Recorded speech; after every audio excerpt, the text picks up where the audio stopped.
Carta aos Romanos, capítulo 1. Eu, Paulo, sou um fiel escravo de Jesus Cristo, escolhido como apóstolo autorizado para proclamar o que Deus tem falado e feito. Escrevo esta carta a todos os cristãos de Roma, amigos de Deus.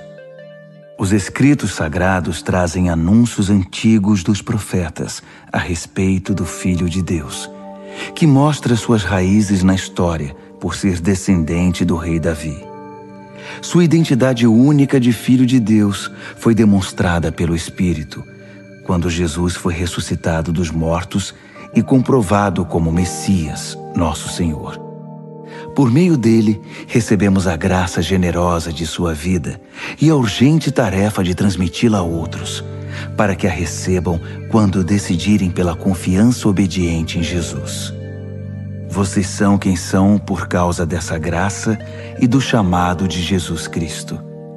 E eu os saúdo agora pela graça generosa de Deus, nosso Pai, e do nosso Senhor Jesus, o Messias. Dou graças a Deus por meio de Jesus, por todos vocês.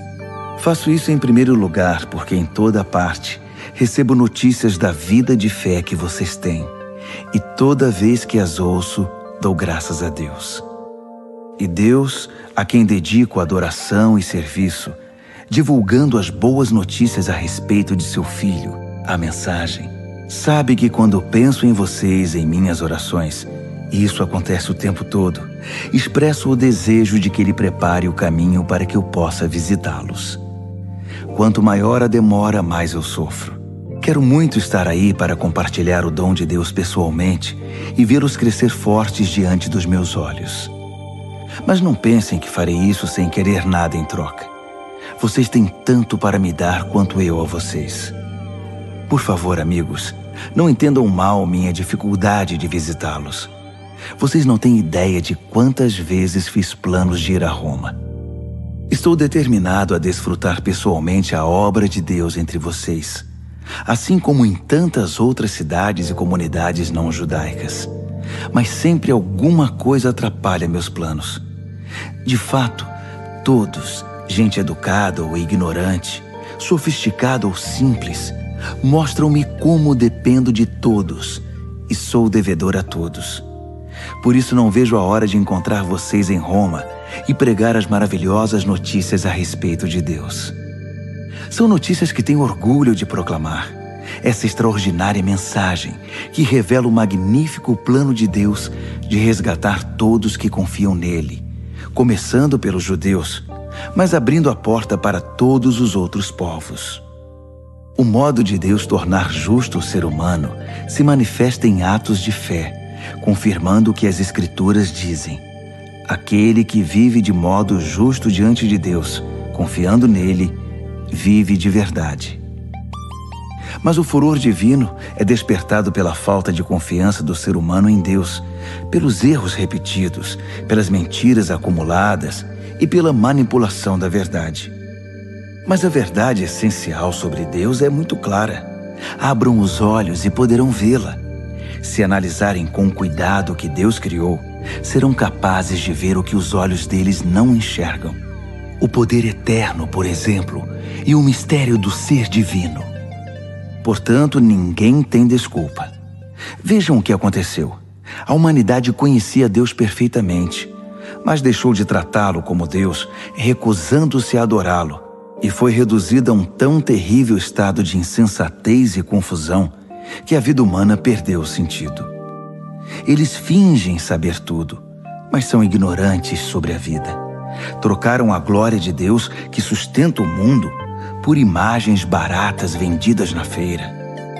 Então Deus se pronunciou: se é isso que vocês querem, é o que terão.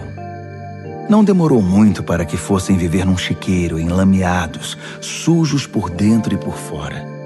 Tudo porque trocaram o Deus verdadeiro por um Deus falso e passaram a adorar o Deus que fizeram no lugar do Deus que os fez, o Deus a quem bendizemos e que nos abençoa.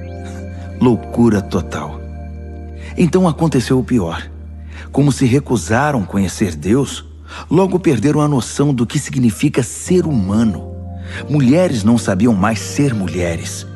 Homens não sabiam mais ser homens. Sexualmente confusos, abusaram um do outro e se degradaram. Mulheres com mulheres, homens com homens. Pura libertinagem, pois de modo algum isso pode ser amor. Mas eles pagaram caro por isso. E como pagaram? São vazios de Deus e do amor divino, perversos, infelizes e sem amor humano. Uma vez que eles não se importaram em reconhecer Deus, Deus desistiu deles e os deixou por conta própria. A vida deles agora é uma confusão só, um mal que desce ladeira abaixo. Eles tomam à força o que é alheio, são ambiciosos e caluniadores, cheios de inveja, violência, brigas e trapaças, fizeram da vida um inferno. Olhem para eles, são maliciosos, venenosos, críticos ferozes de Deus, brigões, arrogantes, gente vazia e insuportável. Mestres em criar meios de destruir vidas e revoltados contra os pais. Não passam de seres tolos, asquerosos, cruéis e intransigentes.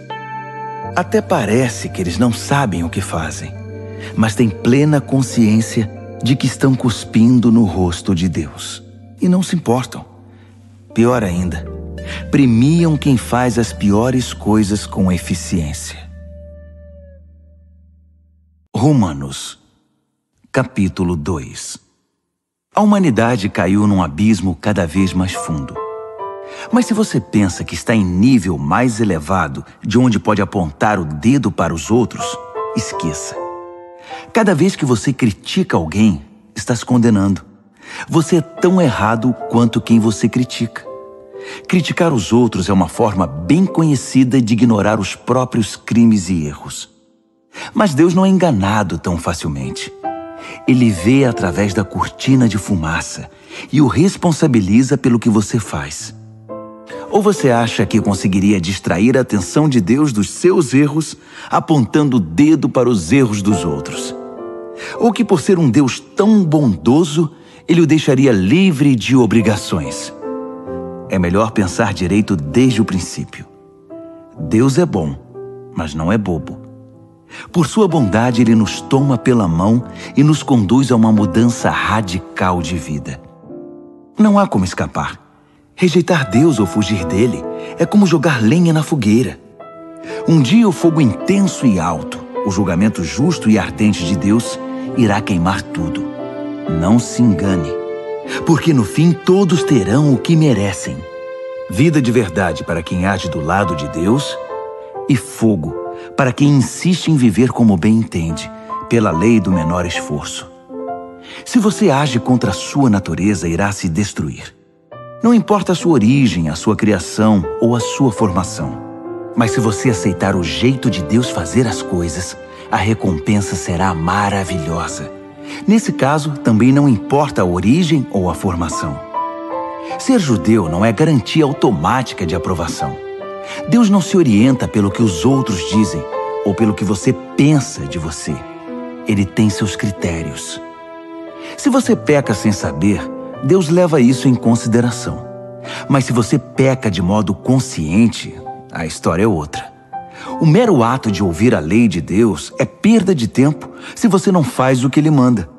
Praticar, não apenas ouvir, é que faz diferença para Deus. Se um pagão que desconhece a lei de Deus consegue segui-la mais ou menos por instinto, ele confirma a verdade dela pela obediência. Comprova assim que a lei de Deus não é um elemento estranho imposto de fora para dentro, mas algo que faz parte da própria constituição humana. Existe algo no interior do ser humano que ecoa o sim e o não de Deus, o certo e o errado. A resposta deles ao sim e ao não de Deus será de conhecimento público no dia em que Deus tomar a decisão final a respeito de cada homem e mulher.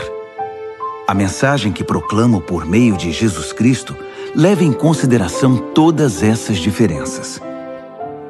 Se você foi educado como judeu, não pense que pode descansar em sua religião, orgulhoso de estar por dentro da revelação de Deus, de experimentar as melhores bênçãos de Deus, de estar atualizado com as doutrinas.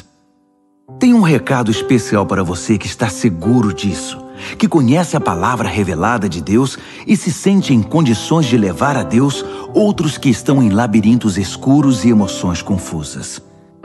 Você está guiando os outros, mas quem está guiando você? Falo sério. Enquanto você prega, não roube, você rouba? Afinal, quem iria suspeitar de você?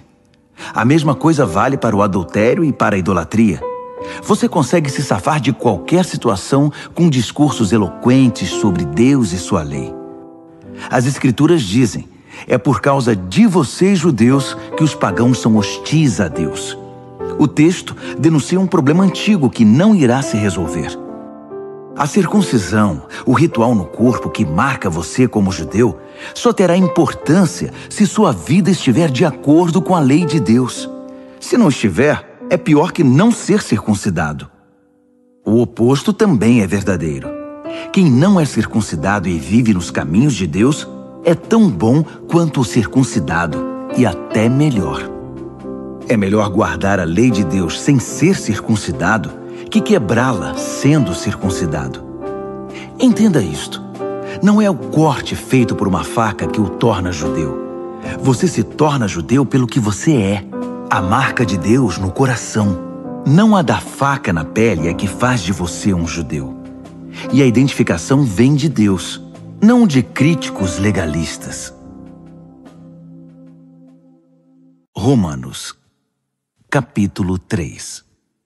Mas se é assim, que diferença faz ser judeu ou não? Ser ensinado nos caminhos de Deus ou não? Na verdade, faz muita diferença, mas não como muitos pensam. Para começar, lembre-se de que os judeus foram incumbidos de escrever e transmitir a revelação de Deus, as Escrituras Sagradas. E como fica a situação dos judeus que abandonaram sua posição? Deus não os abandonou. Você pensa que sua falta de fé cancela a fidelidade de Deus? De jeito nenhum. Contem com isto. Deus mantém sua palavra, ainda que o mundo inteiro minta descaradamente. As Escrituras dizem o mesmo. Suas palavras permanecem fiéis e verdadeiras. A rejeição não intimidará Deus.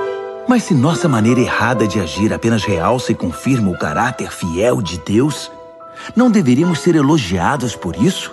Se nossas palavras nem sequer deixam marca em suas boas palavras, Deus não cometeria um erro em nos pôr contra a parede e nos condenar pelo que dissemos? É uma pergunta natural, mas a resposta é não. Um não bem enfático.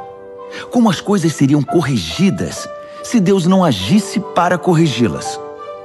É maldade afirmar: se minhas mentiras servem para mostrar a verdade de Deus de maneira mais gloriosa, como posso ser condenado? Estou fazendo um favor para Deus. Alguns, na verdade, tentam pôr essas palavras em nossa boca, alegando que saímos por aí anunciando: quanto mais mal fazemos, mais bem Deus faz. Então, continuemos assim. É pura calúnia, e estou certo de que vocês concordam conosco. Se é assim, aonde isso nos levará? Será que nós, judeus, estamos em situação melhor que os outros? Na verdade, não. Basicamente, todos nós, judeus e não judeus, começamos em condições idênticas. Todos nós começamos como pecadores. As Escrituras não deixam dúvidas sobre isso. Não há ninguém vivendo como deve, nenhum sequer. Ninguém entende, ninguém presta atenção em Deus. Todos eles erraram o caminho. Todos estão vagueando sem rumo. Ninguém está vivendo da maneira correta, e não creio que há quem o consiga. A garganta deles é um túmulo aberto, e a língua escorregadia para enganar. Cada palavra que pronunciam está impregnada de veneno. Eles abrem a boca e empesteiam o ar. São eternos concorrentes ao prêmio Pecador do Ano, e emporcalham a terra com sofrimento e ruína. Não fazem a menor ideia do que seja viver em comunidade. Eles passam por Deus e o ignoram. Está claro que esse texto não representa o que Deus diz a respeito dos outros, mas o que diz sobre nós, a quem as Escrituras foram primeiramente endereçadas. Está claro também que somos todos pecadores, cada um de nós. Estamos no mesmo barco furado com todos os outros. Nosso envolvimento com a revelação de Deus não nos deixa de bem com Ele. Isso só faz realçar nossa cumplicidade com o pecado de todos os outros. Mas agora há algo novo no horizonte. Aconteceu o que Moisés e os profetas anunciaram por tanto tempo. Deus resolveu agir para acertar as coisas sobre as quais lemos nas Escrituras por meio do que Jesus fez por nós. E não apenas por nós, mas por todos os que creem nele, pois nisso não há diferença entre nós e eles. Uma vez que nós e eles reunimos esse longo e lamentável registro como pecadores e provamos que somos incapazes de viver a vida gloriosa que Deus deseja para o ser humano, Deus resolveu fazer isso por nós. Por pura graça generosa, Ele decidiu acertar nossa situação com Ele. Um presente do céu. Ele nos retirou da confusão em que estávamos e nos restaurou para fazer de nós o que Ele sempre quis que fôssemos. E Ele o fez por meio de Jesus Cristo. Deus sacrificou Jesus no altar do mundo para purificar o mundo do pecado. A fé nele nos deixa limpos. Deus decidiu, sob o olhar de todos, deixar o mundo numa situação aceitável diante dele por meio do sacrifício de Jesus, finalmente cuidando dos pecados que ele havia suportado com tanta paciência. Isso não só está claro, mas acontece agora. É história atual. Deus consertou a situação e também agora permite que vivamos em sua justiça. Portanto, como fica o orgulho judeu com seus supostos direitos? Anulado? Sim, anulado. O que aprendemos é o seguinte: Deus não reage ao que nós fazemos.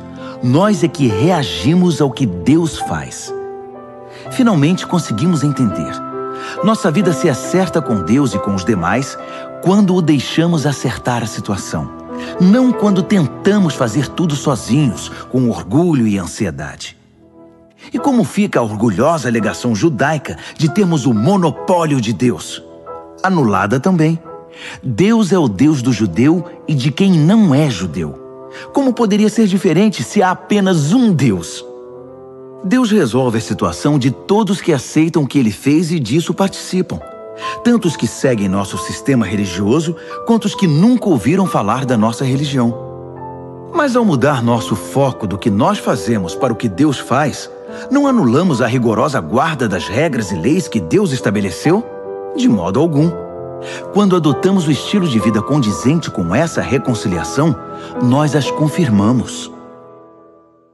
Romanos, capítulo 4. Pois bem, como encaixar o que sabemos a respeito de Abraão, nosso primeiro pai na fé, nessa nova maneira de enxergar as coisas?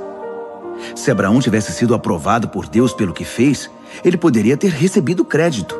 Mas o que temos é a história de Deus, não a de Abraão. Assim lemos nas Escrituras. Abraão participou do que Deus fez por ele e isso foi decisivo. Ele acreditou que Deus podia torná-lo justo, em vez de apelar para a própria justiça. Se você dá duro e faz um bom trabalho, merece o pagamento. Ninguém pode dizer que seu pagamento é um presente. Mas se você percebe que a tarefa está muito além da sua capacidade, algo que só Deus pode fazer e confia que Ele o fará, volto a dizer, algo que você jamais conseguirá fazer, não importa como e quanto trabalhe. Essa confiança em Deus é o que o deixa numa situação aceitável diante dele, por causa de Deus. Pura graça. Davi confirma esse modo de ver as coisas ao afirmar que quem deixa Deus consertar a situação sem insistir em querer fazer algo no processo é um homem feliz. Feliz é aquele cujos crimes são perdoados, cujos registros dos pecados são apagados. Feliz é a pessoa contra quem o Senhor não tem nada a apresentar. Vocês pensam que essa bênção é dada apenas para aqueles que guardam nossas tradições religiosas e são circuncidados? Acham que a bênção pode ser dada a alguém que nunca ouviu falar das nossas tradições, que não foi criado em nossa forma de devoção para com Deus? Todos nós concordamos em que foi por aceitar o que Deus fez por Abraão que ele foi declarado justo diante de Deus, não é? Agora pensem, essa declaração foi feita antes ou depois que ele fosse marcado pelo rito pactual da circuncisão? Sabemos que foi antes. Isso significa que ele se submeteu à circuncisão como evidência e confirmação do que Deus havia feito muito antes de torná-lo plenamente aceitável. Um ato de Deus que ele aceitou de todo o coração. Isso ainda significa que Abraão é pai de todos os povos que aceitam o que Deus faz por eles, enquanto ainda estão na condição dos de fora em relação a Deus, não identificados como propriedade de Deus, isto é, como incircuncisos. Justamente, os que se encontram nessa condição é que são chamados justificados por Deus e com Deus. Abraão, claro, também é o pai dos que se submeteram ao rito da circuncisão, não apenas por causa do rito, mas porque desejavam abraçar pela fé o que Deus fez por eles, seguindo o exemplo de vida que Abraão viveu antes de ser marcado pela circuncisão. A famosa promessa de Deus a Abraão, que ele e seus descendentes possuiriam a terra, não foi feita em razão de algo que Abraão tenha feito ou viria a fazer. Foi baseada na decisão de Deus de acertar tudo para com ele, e foi disso que Abraão participou quando creu. Se alguém receber esse presente de Deus apenas por ter seguido certas ordens ou por ter cumprido formalidades, essa confiança não faz sentido, e a promessa vira um contrato frio. Seria um acordo comercial, não uma promessa santa. Um contrato cheio de pormenores, elaborado por um advogado detalhista, pode resultar em obrigações que você jamais seria capaz de cumprir. Mas se não há contrato, apenas uma promessa, e uma promessa de Deus, você não pode quebrá-la. É por isso que o cumprimento da promessa de Deus depende inteiramente da confiança que depositamos nele e em seus caminhos, e de que o aceitemos e a tudo o que ele faz. A promessa de Deus chega como um presente.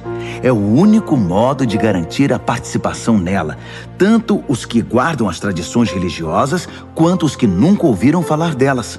Porque Abraão é o pai de todos nós. Ele não é o nosso pai racial. Isso seria ler a história de trás para frente. Ele é nosso pai na fé. Chamamos Abraão de pai, não porque Deus lhe tenha dado atenção por ter vivido como santo, mas porque Deus agiu em Abraão quando ele não era ninguém. Não é o que lemos nas Escrituras, que Deus diz a Abraão: farei de você pai de muitos povos?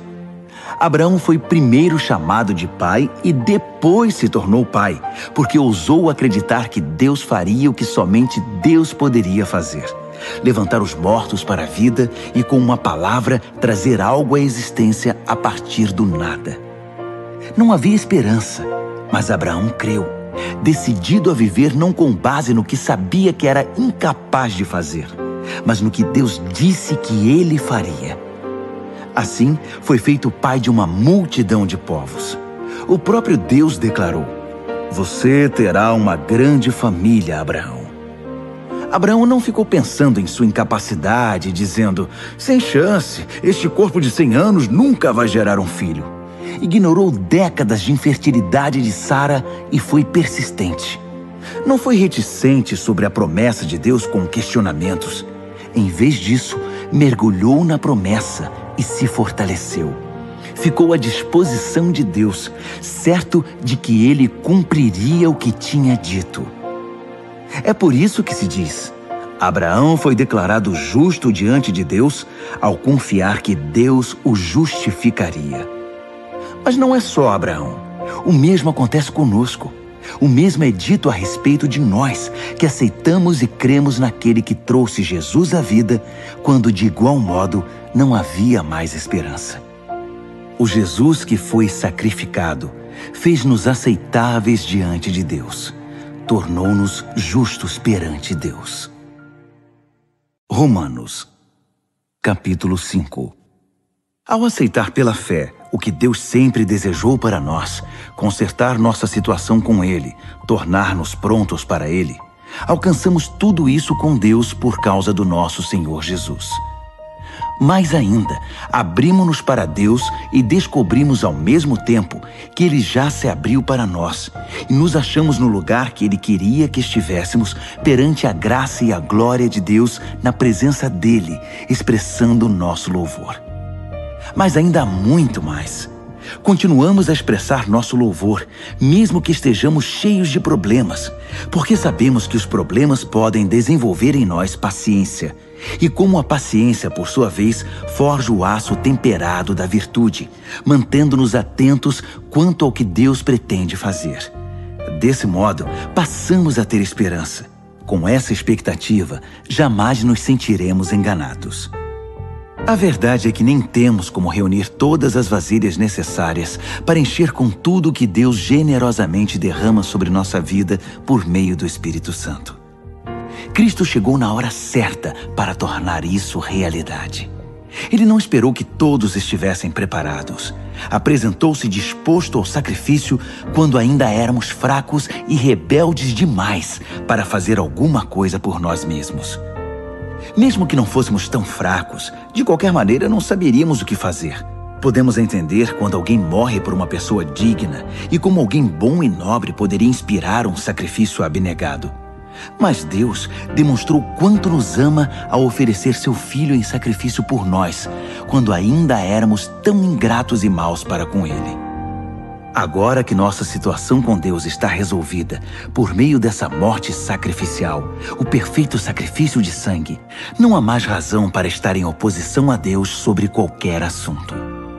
Se em nossa pior situação fomos postos em condição favorável diante de Deus pelo sacrifício de seu Filho, agora que estamos nessa situação maravilhosa, apenas imaginem como nossa vida poderá ser plena e gloriosa por meio da vida proporcionada pela ressurreição. Agora que já desfrutamos esta maravilhosa amizade com Deus, não nos contentaremos com meras declarações formais, mas cantaremos louvores a Deus por meio de Jesus, o Messias. Vocês conhecem a história de Adão e de como ele nos lançou no dilema em que estamos. O primeiro pecado, depois a morte. E ninguém ficou isento do pecado ou da morte. Aquele pecado afetou os relacionamentos com Deus em tudo e com todo mundo. Mas a extensão das consequências negativas não ficou clara até que Deus a explicasse em detalhes a Moisés.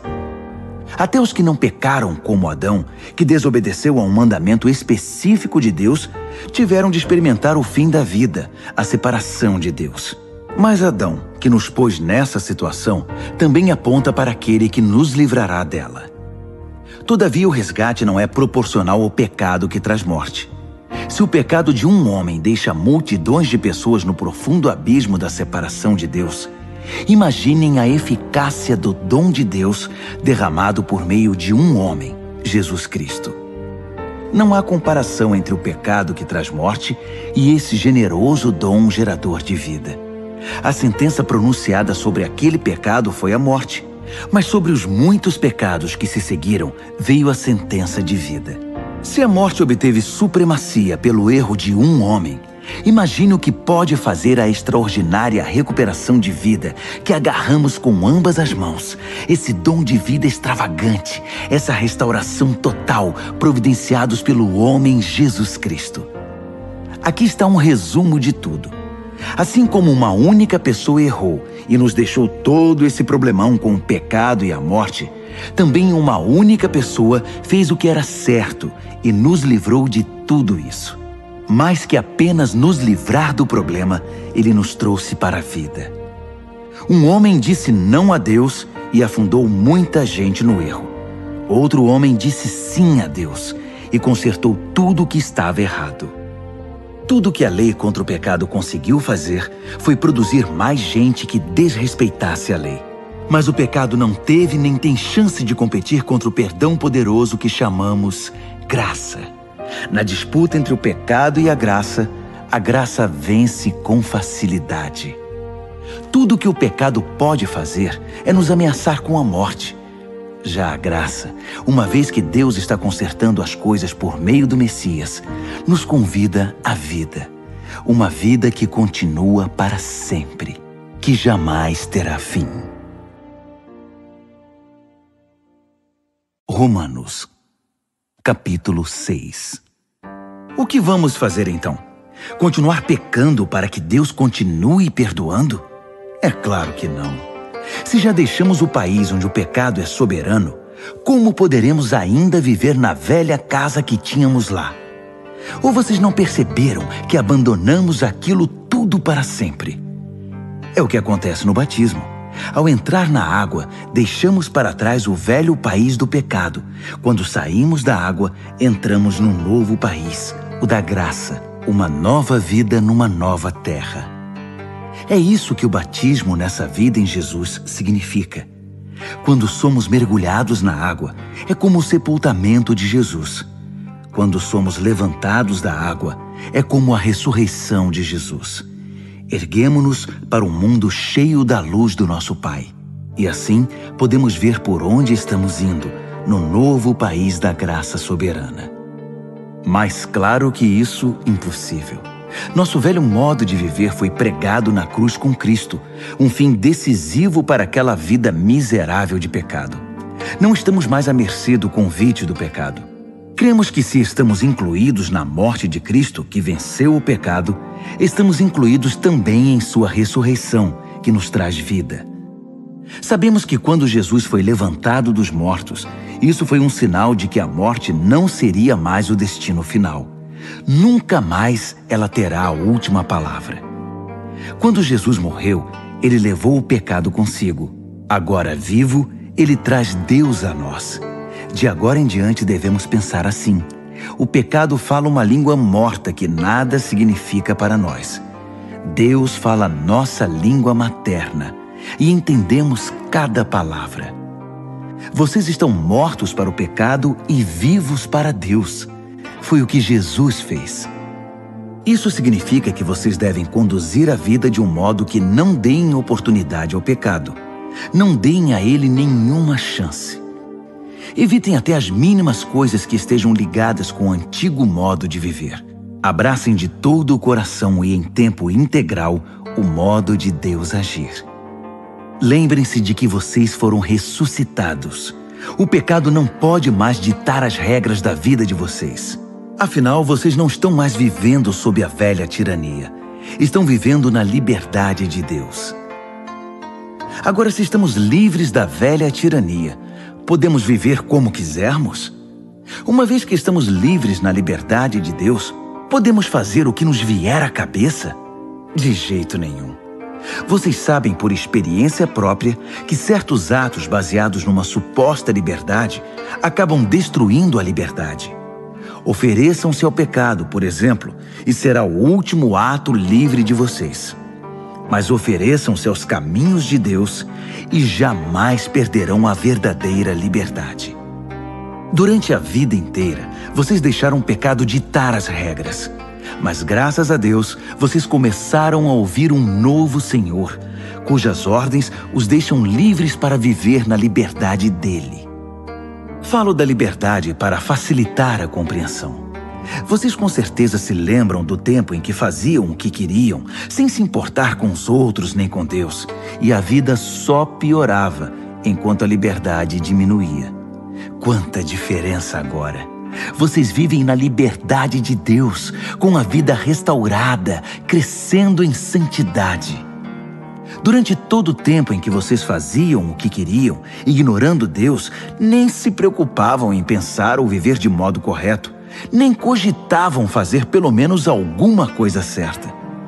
Mas isso era a liberdade? O que ganharam com isso? Nada de que possam se orgulhar agora, não é? Aonde isso os levou? A um beco sem saída. Mas agora que encontraram a verdadeira liberdade, não precisam mais ouvir as exigências do pecado. Vocês descobriram o prazer de ouvir Deus falando com vocês. Que bela surpresa! Uma vida plena, restaurada, integrada no presente, com muito mais vida a caminho. Trabalhem para o pecado por toda a vida e seu pagamento será a morte. Mas o dom de Deus é vida real, eterna, proporcionada por Jesus nosso Senhor. Romanos, capítulo 7. Amigos, vocês não devem ter nenhum problema para entender isto, pois conhecem a lei, como ela funciona e como afeta apenas quem está vivo. Por exemplo, uma mulher casada é legalmente unida ao marido enquanto ele vive. Mas se ele morrer, ela está livre. Se viver com outro homem enquanto o marido está vivo, sem dúvida ela será adúltera. Mas se ele morrer, ela está livre para se casar com outro homem, sem crise de consciência e sem que ninguém a desaprove. Portanto, meus amigos, isso é semelhante ao que aconteceu com vocês. Quando Cristo morreu, ele tomou sobre si todo aquele modo de vida dominado por regras e o deixou no túmulo. Vocês ficaram livres para se casar com a vida da ressurreição e gerar uma descendência de fé para Deus. Enquanto vivíamos aquele antigo modo de vida, fazendo o que bem entendíamos, o pecado produzia os frutos que o antigo código da lei gerou em nós, o que nos deixou ainda mais rebeldes. Por fim, tudo o que geramos foi morte. Mas agora que não estamos mais acorrentados ao casamento dominador do pecado, livres daqueles regulamentos opressivos, estamos livres para viver uma vida nova na liberdade de Deus. Alguém pode dizer, se o código da lei era tão mau assim, ele não era melhor que o pecado. Não é verdade. O código da lei tinha uma função legítima.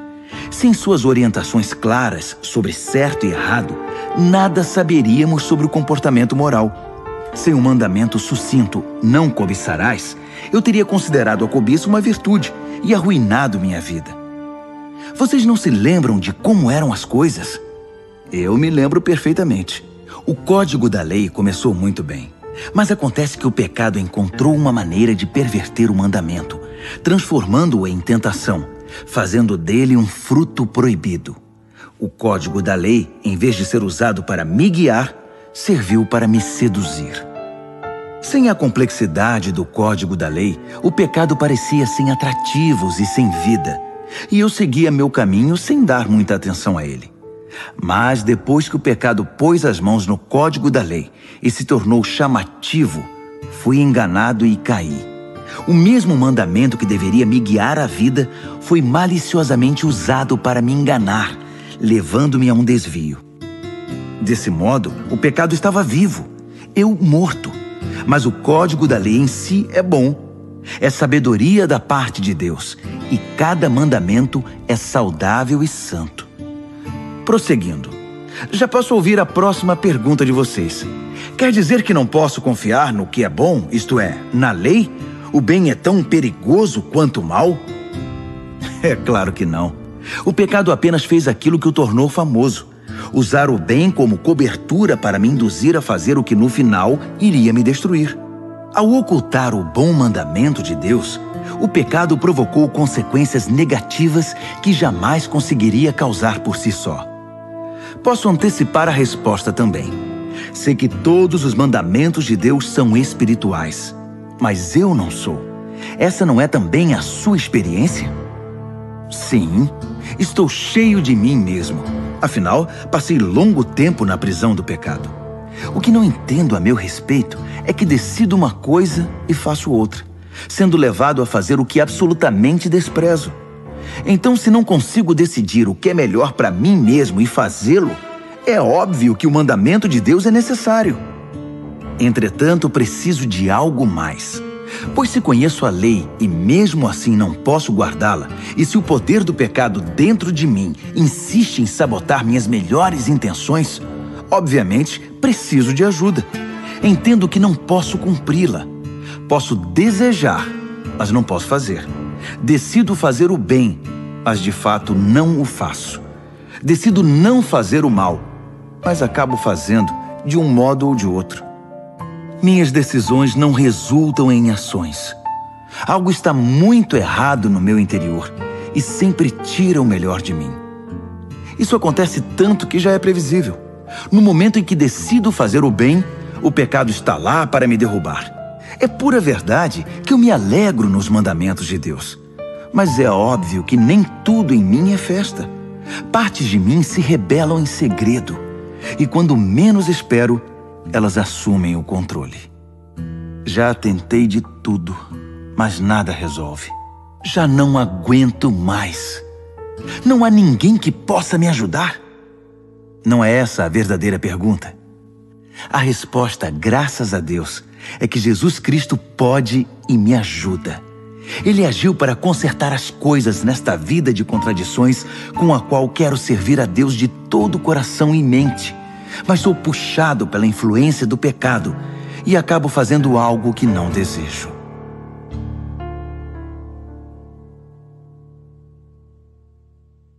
Romanos, capítulo 8. Com a chegada de Jesus, o Messias, o dilema fatal foi resolvido. Os que estão em Cristo não precisam mais viver numa nuvem escura e depressiva. Um novo poder está atuando. O Espírito da vida em Cristo, como um vento forte, limpou totalmente o ar, libertando vocês de uma tirania brutal nas mãos do pecado e da morte. Deus acertou em cheio quando enviou seu Filho. Não tratou do problema como algo distante e sem importância. Em seu Filho, Jesus assumiu pessoalmente a condição humana, entrou na confusão da humanidade que vive em conflito para consertar as coisas de uma vez por todas. O código da lei, enfraquecido pela natureza humana fragmentada, jamais poderia ter feito isso. A lei acabou usada como paliativo para o pecado, nunca para a cura completa. E agora o que o código da lei pede, mas que não conseguiríamos cumprir por nós mesmos, é que em vez de redobrar nossos esforços, simplesmente aceitemos o que o Espírito está fazendo em nós. Os que pensam que podem fazê-lo por si mesmos terminam obcecados por medir sua força moral, mas sem resultados na vida real. Os que confiam na ação de Deus descobrem que o Espírito de Deus está neles, vivendo e respirando Deus. Ficar obcecado consigo mesmo nessa questão é entrar num beco sem saída. Quem olha para Deus é levado para um campo aberto, a uma vida livre, espaçosa. Direcionar o foco para si mesmo é o oposto de se concentrar em Deus. Qualquer pessoa absorvida em si mesma passa a ignorar Deus e acaba pensando mais nela que em Deus. Ignora quem Deus é e o que Ele está fazendo. E Deus não gosta de ser ignorado. Mas se o próprio Deus está em vocês, dificilmente irão pensar mais em vocês mesmos que nele. Quem não recebeu esse Deus invisível, mas plenamente presente, o Espírito de Cristo, não saberá do que estamos falando. Mas vocês que o receberam e o têm habitando em vocês, mesmo que ainda experimentem as limitações do pecado, experimentam a vida de acordo com Deus. Não há dúvida de que se o Deus vivo e presente, que ressuscitou Jesus dentre os mortos, atua na vida de vocês, Ele fará em vocês o mesmo que fez em Jesus. Ele os trará vivos para si. Quando Deus vive e respira em vocês, e Ele o faz, como fez em Jesus, vocês são libertos daquela vida morta. Com seu Espírito vivendo em vocês, o corpo de vocês será tão cheio de vida quanto de Cristo. Vocês não percebem que não devemos um centavo à velha vida, na qual a pessoa tem de fazer tudo por si? Não há nada nessa vida para nós, nada mesmo.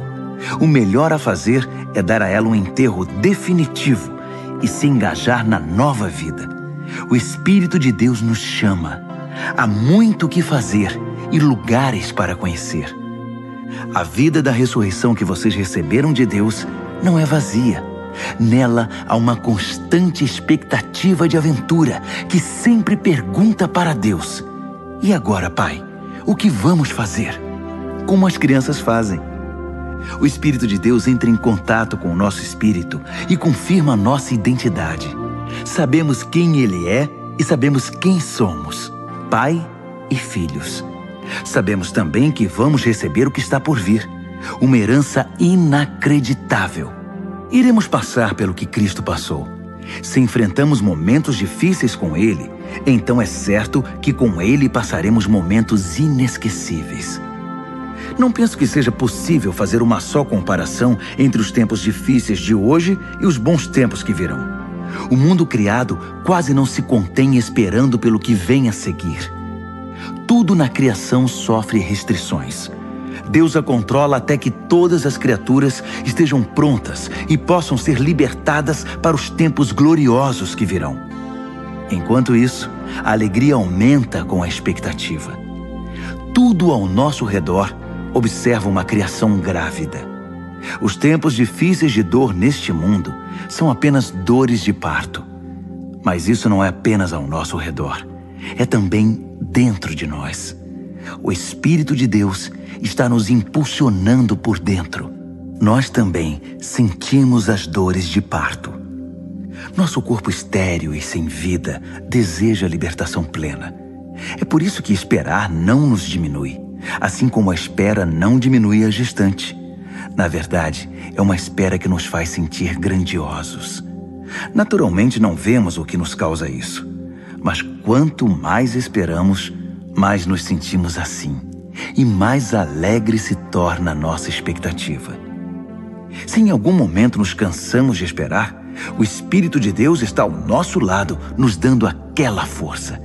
Se não sabemos como orar, não importa.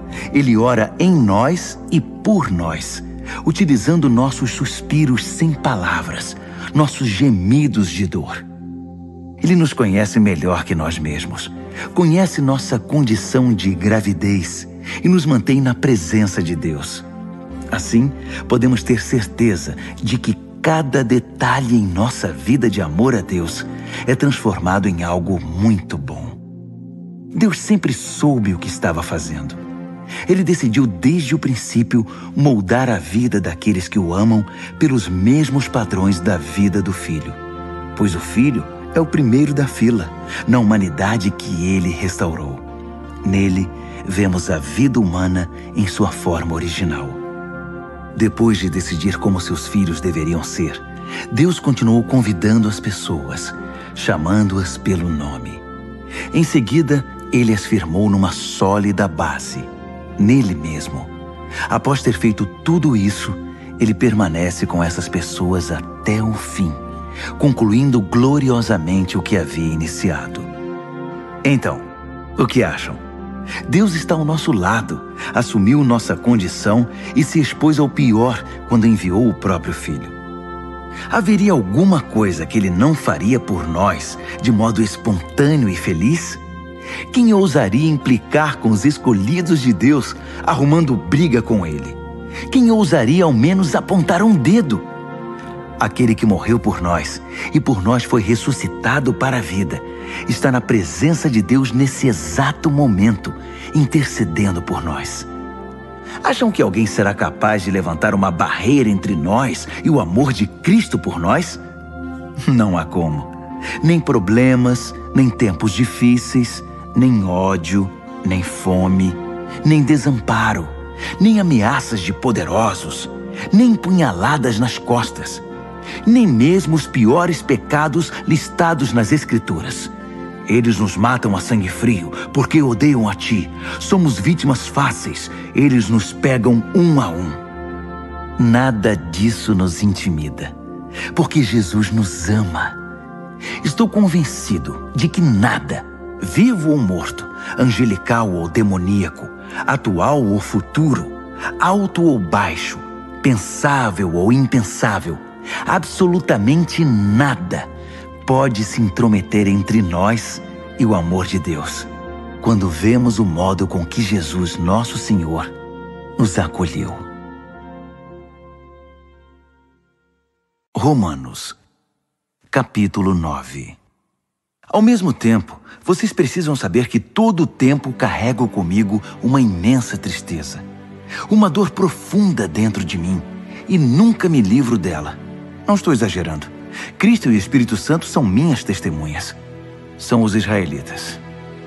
Se houvesse um jeito de eu ser amaldiçoado pelo Messias para que eles fossem abençoados por ele, eu o faria sem hesitar. Eles são minha família, cresci com eles. Eles tinham tudo: família, glória, reuniões, revelações, adoração, promessas. Sem falar que são o povo de onde veio o Messias, o Cristo, que é Deus sobre tudo, sempre. Amém. Mas não pensem que a palavra de Deus tenha falhado em algum ponto. O problema é antigo. Para começar, nem todos os israelitas fisicamente são israelitas espiritualmente. Não foi a linhagem de Abraão que trouxe essa identidade, e sim a promessa de Deus.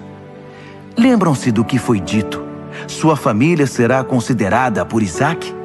Isso significa que a identidade israelita nunca foi determinada fisicamente, por transmissão genética, mas por Deus, pela promessa.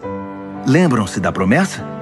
Quando eu voltar no próximo ano por esta época, Sara terá um filho.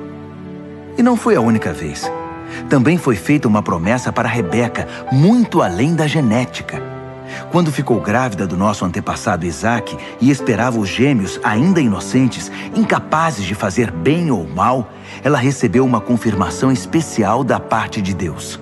Na ocasião, Deus mostrou que seu propósito não é algo que dependa do que fazemos ou deixamos de fazer, e sim determinado por sua decisão, vindo diretamente de sua iniciativa.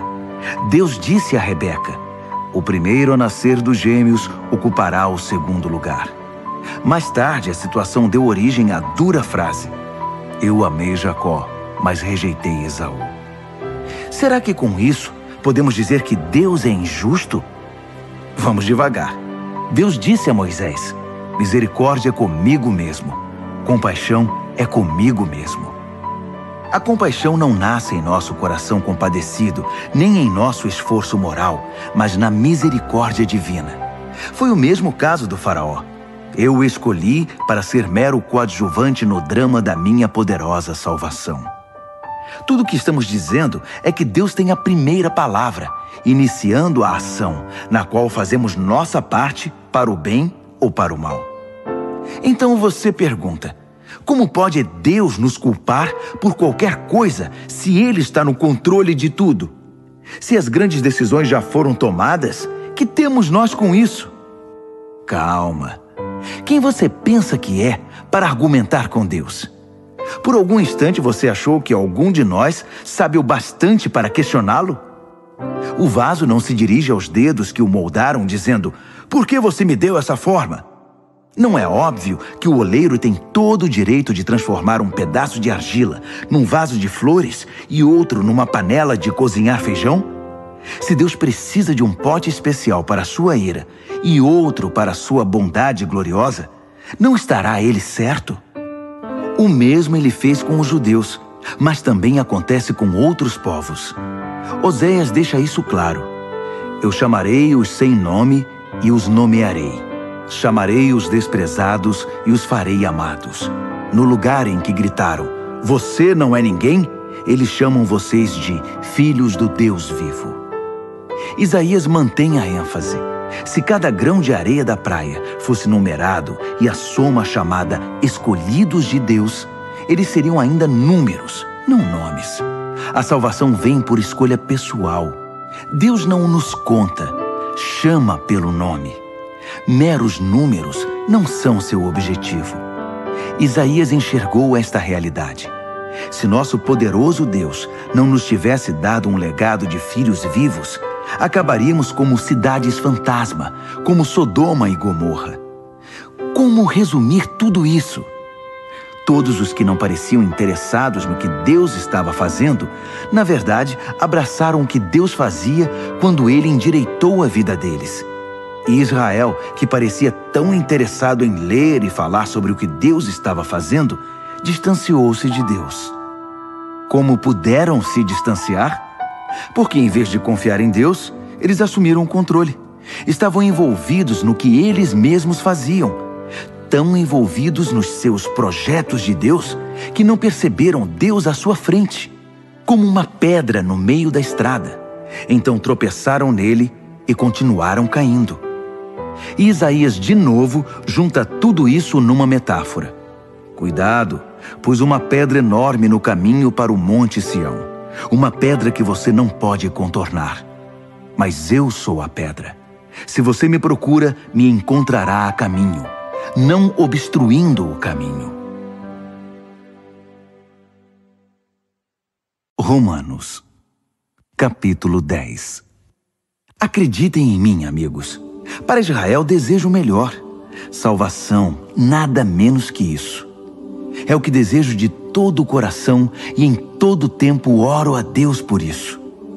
Sei que os judeus são muito dedicados a Deus, mas estão fazendo tudo ao contrário. Não parecem entender que esse acerto da condição humana, que é a salvação, é obra de Deus, e muito bem sucedida. Eles montam suas lojas de salvação ao longo da rua e apregoam sua mercadoria. Após todos esses anos de recusa em se relacionar com Deus, nos termos dele, insistindo em fazer tudo à sua maneira, eles nada conseguiram como resultado. A revelação anterior tinha a intenção de nos deixar preparados para o Messias, apenas isso. Ele então iria consertar a situação dos que crescem nele. Moisés escreveu que quem insiste em usar o código da lei para viver de maneira correta diante de Deus, logo descobre que não é tão fácil. Cada detalhe da vida é minuciosamente regulamentado. Mas confiar em Deus para moldar a vida correta em nós é uma história diferente. Não se trata de uma escalada perigosa até os céus ou de uma perigosa descida ao abismo para trazer de lá o Messias. Então, o que exatamente Moisés estava dizendo? A palavra que salva está bem aqui, tão próxima quanto a língua da boca, tão próxima quanto o coração do peito. É a palavra da fé, que aceita que Deus trabalhe e acerte as coisas para nós. Essa é a essência da nossa pregação. Diga a Deus as palavras de boas-vindas. Jesus é meu Senhor. Receba de corpo e alma a obra de Deus, seu agir em nós, como no ato de ressuscitar Jesus. É isso. Você não está fazendo nada. Está simplesmente pedindo ajuda a Deus e confiando nele para que ele o faça. Salvação é isso. Com todo o seu ser, você aceita o agir de Deus para consertar a situação e pode dizer em alto e bom som: Deus acertou tudo entre mim e ele. As Escrituras garantem: ninguém que confie em Deus de todo o coração irá se arrepender disso. Isso não mudou. Não importa qual seja o antecedente religioso de alguém. O mesmo Deus é por todos nós, agindo do mesmo modo, com incrível generosidade para com todos os que buscam sua ajuda. Todo aquele que clamar, socorro Deus, alcançará ajuda. Mas como o povo pedirá ajuda se não sabe em quem confiar? E como saberão em quem confiar se nunca ouviram falar do único que é digno de confiança? E como poderão ouvir se ninguém contar a vocês? E como alguém contará a vocês, a não ser que alguém o envie? É por isso que as Escrituras exclamam: uma visão de tirar o fôlego, uma imensa multidão anunciando a todos as coisas maravilhosas de Deus. Mas nem todos estão preparados para ver, ouvir e agir. Isaías perguntou o que todos nós em algum momento perguntamos: Deus, será que alguém se importa? Será que alguém está ouvindo ou acreditando numa única palavra de tudo isso? A questão é a seguinte: antes de crer, você tem de ouvir. E a não ser que a palavra de Cristo seja pregada, não há nada para ouvir. Mas não são inúmeras as oportunidades que Israel tem de ouvir e entender o que está acontecendo? Inúmeras, eu disse. As vozes dos pregadores se foram pelo mundo, sua mensagem pelos 7 mares da terra. Então, a grande pergunta é: por que Israel não entendeu que não tinha espaço nessa mensagem? Moisés acertou quando predisse: quando vir Deus alcançar todos aqueles a quem você considera inferiores, estranhos, você irá morrer de inveja. Quando vir Deus alcançar os povos que você considera ignorantes espirituais, você vai ficar furioso. Isaías ousa pronunciar as seguintes palavras de Deus: povos me encontraram e me receberam. povos que nunca haviam me procurado. E eu encontrei e recebi povos que nunca antes haviam perguntado a meu respeito. Então ele conclui com uma acusação. Dia após dia, chamei Israel de braços abertos, e para minha tristeza, não vi resposta a não ser puro desdém. Romanos, capítulo 11. Será que isso significa que Deus está tão farto de Israel que não quer mais nada com eles? É claro que não. Lembrem-se de que quem escreve estas coisas é um israelita, um descendente de Abraão, da tribo de Benjamim. Mais judeu, impossível. Não estamos, portanto, falando de rejeição. Deus está muito envolvido com Israel. Investiu demais nesse povo para desistir agora. Elias, angustiado por causa desse mesmo Israel, clamou em oração. Deus, eles mataram teus profetas, destruíram teus altares. Só eu sobrevivi e agora eles estão atrás de mim. Lembram-se da resposta de Deus? Eu ainda tenho 7.000 que não desistiram. 7.000 que são leais até o fim. É a mesma coisa hoje. Ainda há uma minoria fiel e atuante. Talvez não muitos. Provavelmente mais do que vocês pensam. Eles estão firmes, não por causa do que pensam que ganharão com isso, mas porque estão convencidos da graça e do propósito de Deus em chamá-los. Se estivessem pensando apenas nos próprios interesses, já teriam largado tudo há muito tempo. O que aconteceu então? Bem, quando Israel tentou se acertar com Deus por esforço próprio, perseguindo os próprios interesses, não obteve sucesso. Os escolhidos de Deus foram os que deixaram Deus buscá-los pelo interesse que tem por eles. Como resultado, receberam o selo de aprovação. O Israel interesseiro tornou-se insensível a Deus. Moisés e Isaías comentaram a respeito. Farto de suas reclamações e do seu egoísmo, Deus obscureceu sua visão e entorpeceu seus ouvidos. Trancou-os numa sala de espelhos, e eles estão lá até hoje. Davi estava preocupado com a mesma coisa. Tomara que adoeçam ao comer a comida preparada por eles mesmos, que quebrem a perna andando em seus caminhos egoístas. Tomara que fiquem cegos ao contemplar seus espelhos, que tenham úlceras ao brincar de Deus. A próxima questão é: os judeus foram derrotados, excluídos para sempre? A resposta é um enfático não. Ironicamente, eles deixaram a porta aberta quando saíram, e os de fora entraram. O resto, vocês sabem. Os judeus começaram a pensar que talvez tivessem perdido uma coisa boa. Mas se a saída deles impulsionou essa migração mundial de não-judeus para o reino de Deus, imaginem o efeito da volta deles. Que lindo retorno será! Mas não quero continuar falando deles. São vocês, os de fora, que me preocupam. Minha tarefa pessoal se concentra nos chamados de fora. Por isso me esforço ao máximo quando estou entre meus parentes israelitas, os chamados de casa, esperando que eles percebam o que estão perdendo e queiram se envolver com o que Deus está fazendo. Se a queda deles iniciou essa migração em escala mundial, sua recuperação produzirá algo ainda maior: uma volta em massa para casa. Se a primeira coisa que os judeus fizeram, ainda que prejudicial para eles, resultou no bem de vocês, pensem no que acontecerá quando eles acertarem o passo. Tudo isso provém de uma raiz santa, plantada e cuidada por Deus. Se a raiz principal da árvore é santa, há espaço para frutos santos. Alguns ramos foram podados, e vocês, ramos de oliveira selvagem, foram enxertados. Mas o fato de vocês serem alimentados pela raiz santa e rica em nutrientes não os autoriza a tripudiar sobre os ramos podados. Lembrem-se de que vocês não estão alimentando a raiz. Ela é que está alimentando vocês.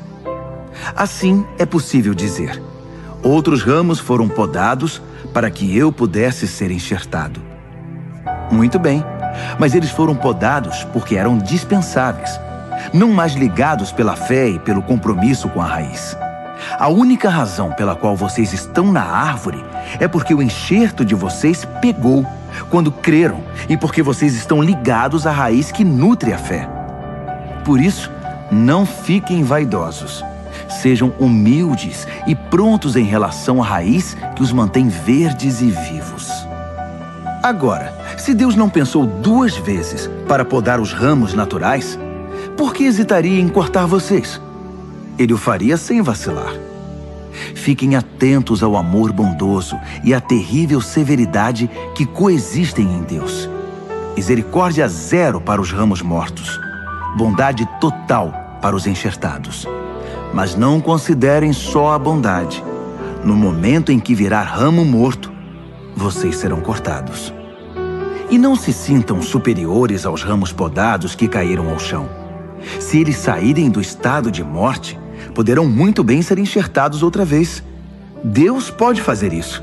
Ele é capaz de enxertos milagrosos.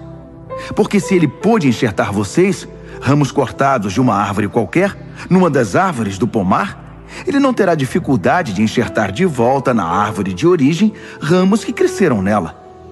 Alegrem-se por estar na árvore e esperem o melhor para os outros. Quero ser o mais claro possível, amigos. O assunto é complicado. É fácil interpretar errado o que está acontecendo e, com arrogância, presumir que vocês são a realeza e eles apenas o povão excluído. Mas não é assim.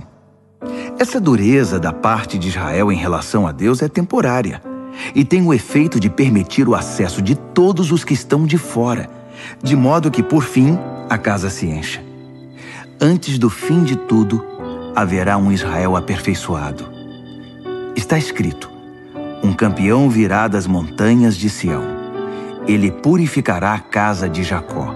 E esse é meu compromisso com o meu povo, a remoção dos seus pecados. Enquanto vocês ouvem e abraçam as boas notícias da mensagem, fica parecendo que os judeus são inimigos de Deus. Mas visto da perspectiva de longo alcance do propósito abrangente de Deus, eles continuam sendo os mais antigos amigos de Deus. Os dons e o chamado de Deus têm garantia total. Jamais são cancelados. Houve uma época, não muito tempo atrás, em que vocês estavam separados de Deus. Mas depois, os judeus fecharam a porta para Deus e houve uma abertura para vocês. Agora, eles estão de fora, mas com a porta aberta para vocês, eles têm ainda a opção de voltar. De algum modo, Deus permite que todos nós conheçamos o que é estar de fora, para que Ele, pessoalmente, possa abrir a porta e nos receber de volta. Vocês por acaso já viram algo que se compare à graça generosa de Deus ou à sua profunda sabedoria? É algo acima da nossa compreensão, que jamais entenderemos. Há alguém que possa explicar Deus? Alguém inteligente o bastante para lhe dizer o que fazer? Alguém que tenha feito a ele um grande favor? Ou a quem Deus tenha pedido conselho? Tudo dele procede. Tudo acontece por intermédio dele. Tudo termina nele. Glória para sempre. Louvor para sempre. Amém. Amém. Amém.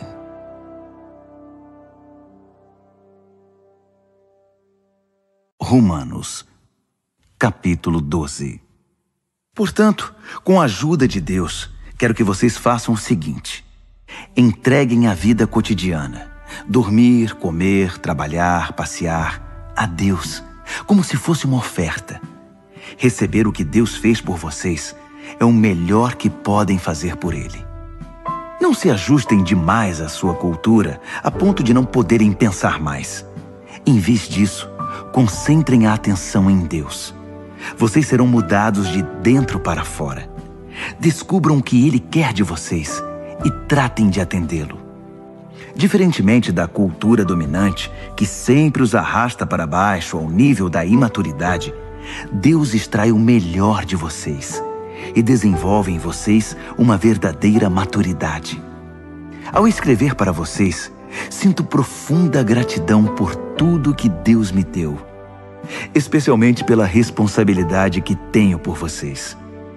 Vivendo assim, como cada um de vocês em pura graça, é importante que não tenham um conceito errado de vocês mesmos, achando que têm alguma bondade para apresentar a Deus. Não, é Deus quem concede tudo a vocês. O único modo de nos entendermos é pelo que Deus é e pelo que Ele faz por nós, não pelo que somos e fazemos por Ele. Assim, somos como as várias partes do corpo humano.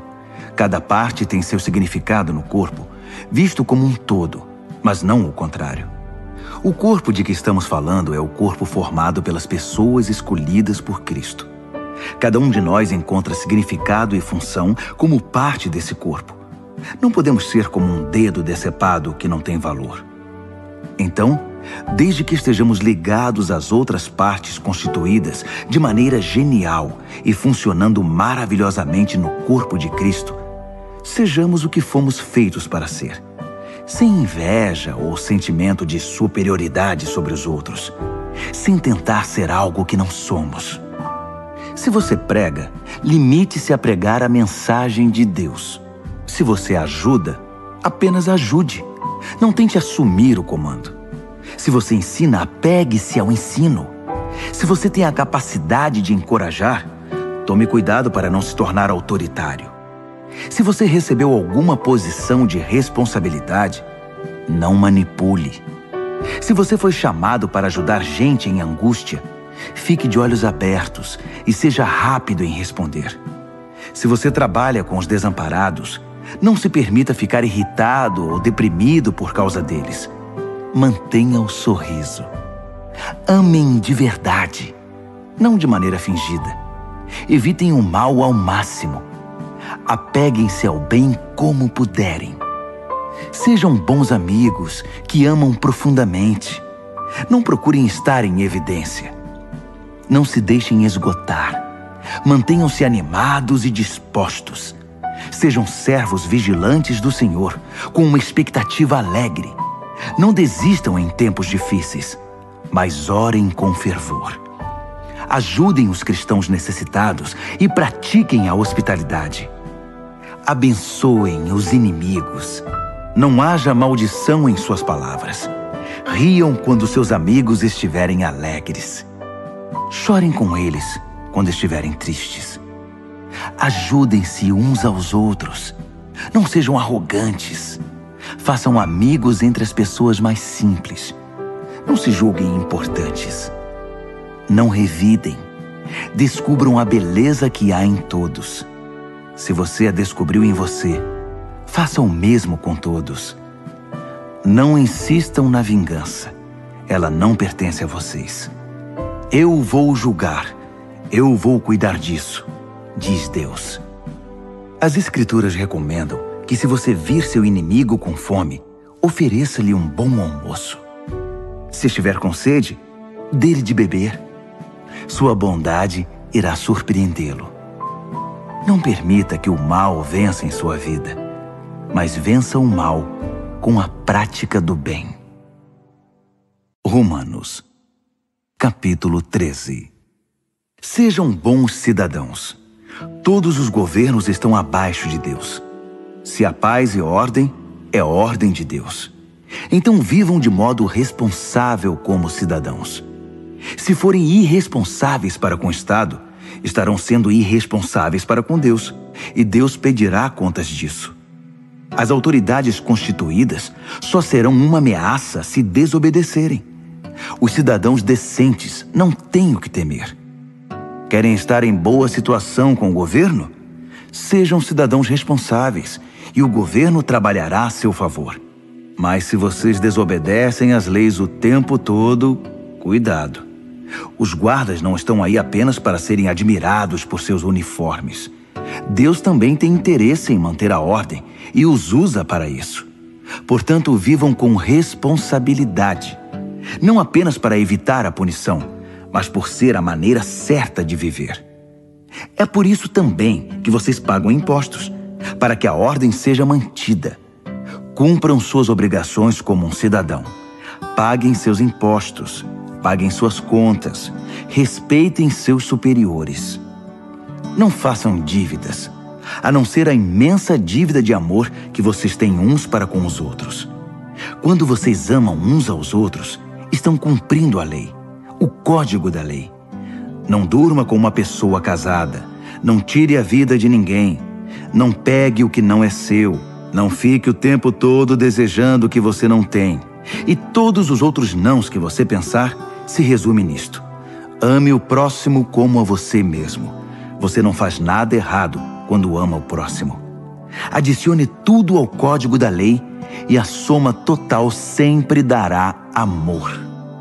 Mas cuidem para não serem absorvidos pelas obrigações diárias a ponto de perderem tempo e se distraírem de Deus. A noite está quase acabando. O dia vai raiar. Estejam atentos ao que Deus está fazendo. Ele está dando os últimos retoques na obra de salvação que começou quando cremos. Não podemos desperdiçar as preciosas horas do dia em futilidades, preguiça, distração, brigas e disputas. Saiam da cama e vistam-se. Não desperdicem o tempo, nem se demorem esperando até o último minuto. Revistam-se de Cristo e estejam preparados. Romanos, capítulo 14. Recebam de braços abertos os irmãos que não veem as coisas como vocês. Não os atropelem toda vez que eles fizerem ou falarem algo com o qual vocês não concordam, mesmo quando parecer que eles são fortes nas opiniões, mas fracos na fé. Tratem-nos com gentileza. Por exemplo, uma pessoa viajada pode muito bem estar convencida de que pode comer de tudo que há na mesa, enquanto o outro, com uma formação diferente, pode pensar que o certo é ser vegetariano. Mas como ambos são convidados à mesa de Cristo, não seria desagradável se um começasse a criticar o que o outro comeu ou deixou de comer? Afinal, Deus convidou ambos para a sua mesa. O que você vai fazer? Cortá-los da lista de convidados? Ou interferir nesse amor de Deus que a todos recebe? Se há correções a serem feitas ou lições a serem aprendidas, Deus pode lidar com elas sem sua ajuda. Digamos que alguém pense que determinados dias devem ser considerados sagrados, enquanto o outro pensa que todos os dias são iguais. Há boas razões para cada opinião. A verdade é que cada um é livre para seguir as convicções da consciência. O que importa em tudo isso é que se você guarda um dia sagrado, guarde-o por causa de Deus. Se você come carne, coma-a para a glória de Deus e agradeça a Ele pela picanha. Se você é vegetariano, coma vegetais para a glória de Deus e agradeça-lhe pelos brócolis. Nenhum de nós tem permissão para legislar nesses assuntos. É a Deus que vamos prestar contas, de tudo e em tudo, na vida e na morte, a ninguém mais. Foi por isto que Jesus viveu e morreu e depois viveu outra vez, para se tornar nosso Senhor sobre tudo, da vida à morte, e nos libertar das pequenas tiranias de cada um. Além do mais, o que você vai ganhar ao criticar um irmão? E quando você é tolerante com uma irmã? Preciso dizer que isso faz você parecer um tolo ou algo pior. Afinal, um dia todos nós iremos nos ajoelhar para sermos julgados na presença de Deus. Sua crítica ou sua tolerância não vão melhorar sua situação nem um pouco. Leiam vocês mesmos o que as Escrituras dizem. Tão certo como eu vivo e respiro, Deus diz, todo joelho se dobrará na minha presença. Toda língua dirá a pura verdade, que eu, e somente eu, sou Deus. Portanto, parem de se preocupar indevidamente com os outros. Você já tem bastante com o que se preocupar, cuidando da própria vida diante de Deus. Deixem de lado a atitude de querer decidir o que é certo para o outro. Preocupem-se em não se intrometer na vida dos outros, tornando a vida mais difícil do que já é. Estou convencido, Jesus me convenceu, de que tudo é santo em si mesmo. Nós, pelas nossas atitudes ou palavras, é que podemos contaminar as coisas. Se vocês confundem os outros, fazendo do que as pessoas comem um campo de batalha, Já perderam aquela amizade, aquele amor. Lembrem-se de que foi por essas pessoas que Cristo morreu. Vocês vão arriscar mandá-las para o inferno por causa de uma dieta? Não ousem fazer que a comida abençoada por Deus se torne um meio de envenenar a alma. O reino de Deus não tem a ver com o que vai para o estômago. Entendam isso. Tem a ver com o que Deus faz com sua vida quando Ele a conserta e completa sua obra com alegria. Nossa tarefa é servir a Cristo com sinceridade. Façam isso e irão matar 2 coelhos com uma única cajadada.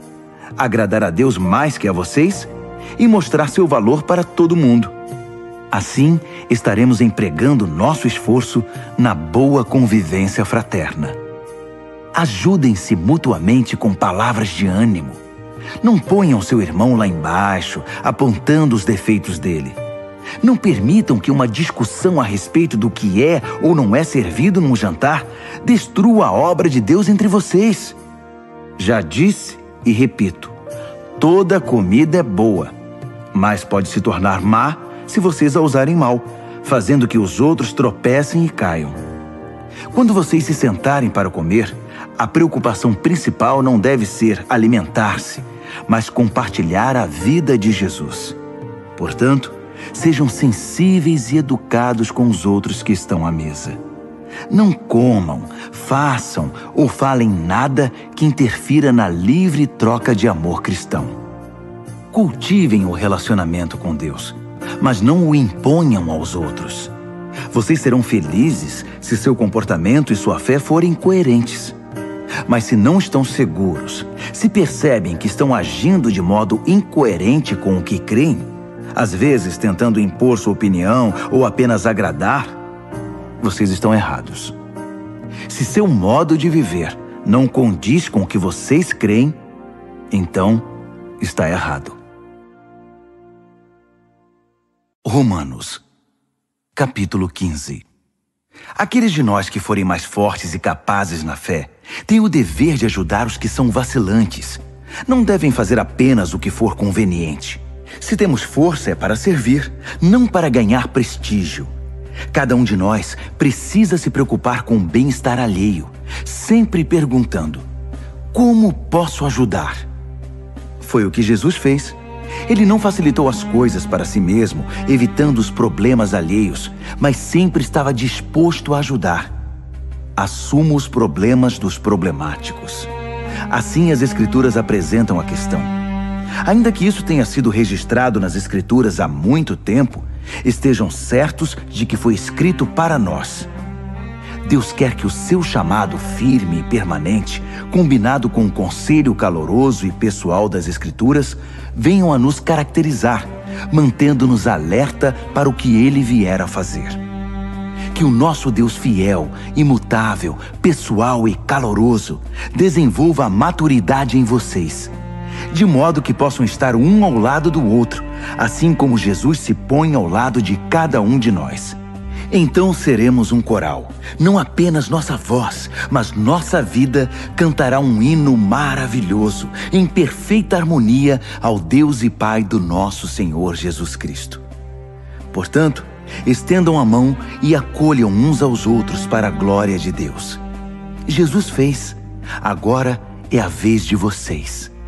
Sendo fiel aos propósitos de Deus, Jesus estendeu a mão aos judeus de maneira especial, de modo que as velhas promessas feitas aos antepassados se tornassem verdadeiras para eles. Como resultado, os não-judeus foram alcançados pela misericórdia e agora podem demonstrar gratidão a Deus. Pensem em todos os textos das Escrituras que se cumprem no que fazemos. Por exemplo, então vou reunir os que são de fora no cântico de um hino. Vou cantar ao seu nome. E esta: vocês, os de fora e os de dentro, alegrem-se juntos. E outra vez: povos de todas as nações, celebrem a Deus. Todas as cores e raças, deem louvor sincero. E a palavra de Isaías: eis a raiz do nosso antepassado Jessé, progredindo na terra e tornando-se uma grande árvore, alta o bastante para que todos em toda parte a vejam e tenham esperança.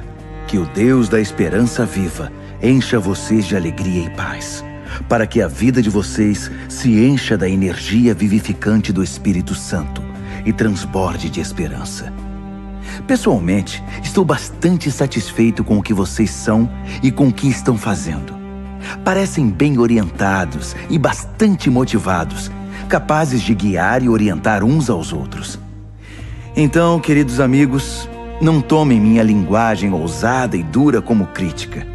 Não estou criticando, apenas destacando quanto preciso da ajuda de vocês para levar adiante esta tarefa específica que Deus me deu, esta obra evangélica e sacerdotal de servir às necessidades espirituais dos não-judeus, para que eles possam ser apresentados como oferta aceitável a Deus e se tornem íntegros e santos pelo Espírito Santo de Deus. Olhando para o que já foi feito e o que tenho observado, devo dizer que estou muito satisfeito.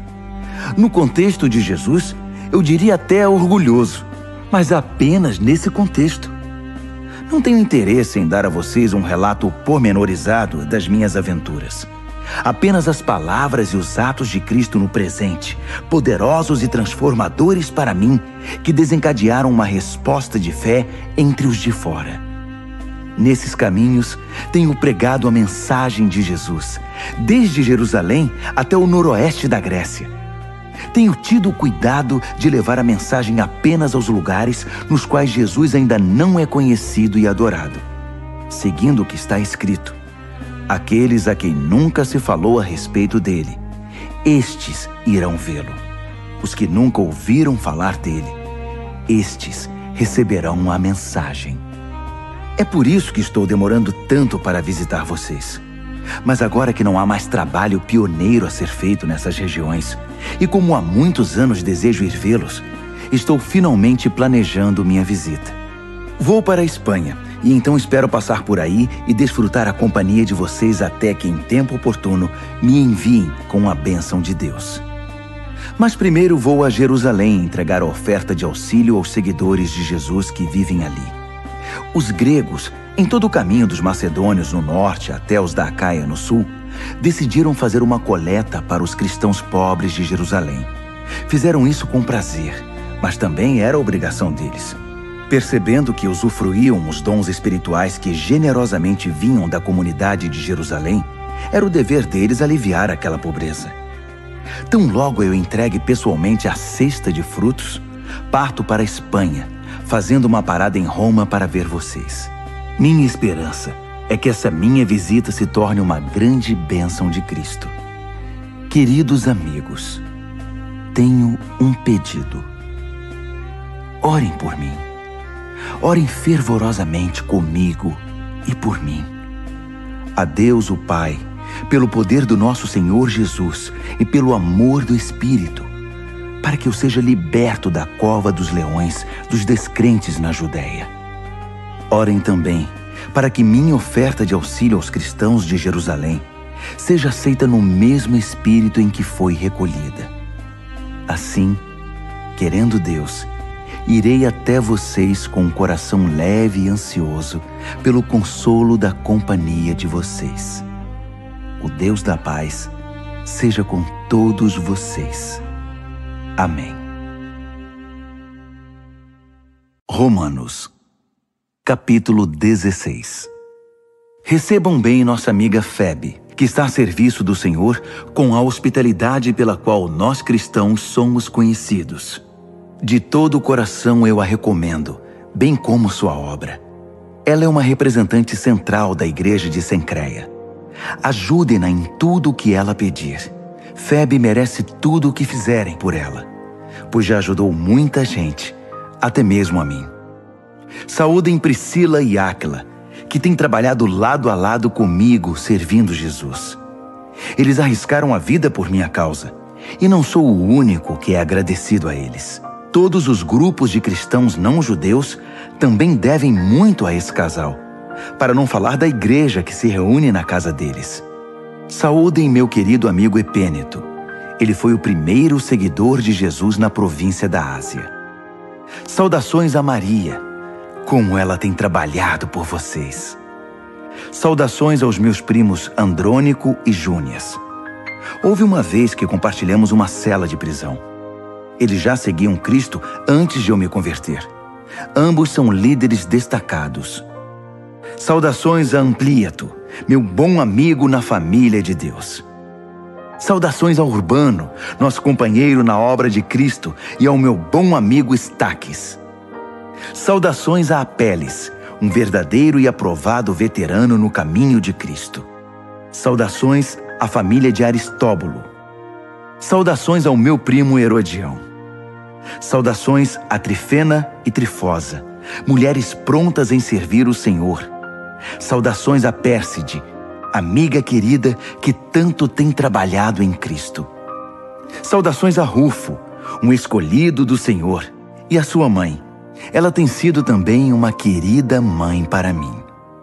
Saudações a Asíncreto, Flegonte, Hermes, Pátrobas, Hermas e também às famílias deles.